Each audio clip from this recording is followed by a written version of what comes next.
This is a representation of a draping piece of cloth. It uses two-sided lighting, implemented using GLSL shaders.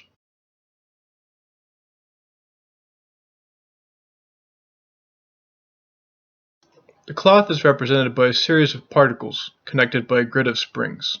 The grid shown here is 10 by 10.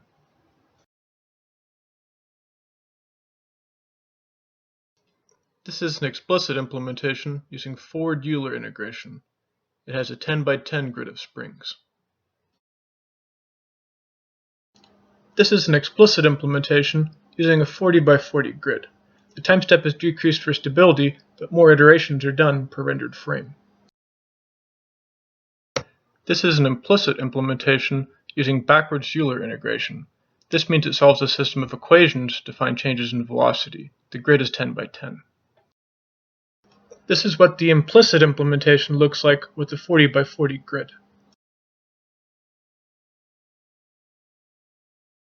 Deformations are implemented using 3 different variations of the finite element method, using explicit integration. GLSL lighting is used. A tetrahedral mesh is used for the simulation. The meshes were produced using the Stellar program and downloaded from the samples on the Stellar website.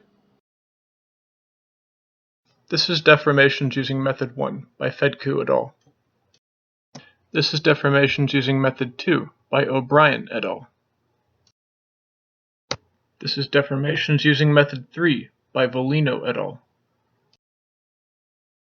This is the P tetrahedral model using Method 1 for deformations.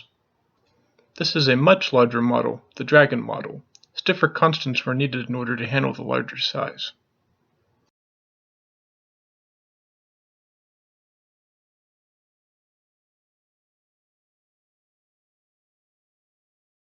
I also included a way to correct inversion of tetrahedra for Method 1 of deformations. Here we can see we have red, blue, and green in clockwise order.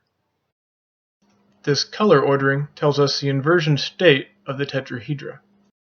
Manually inverting it, we now have red, green, blue.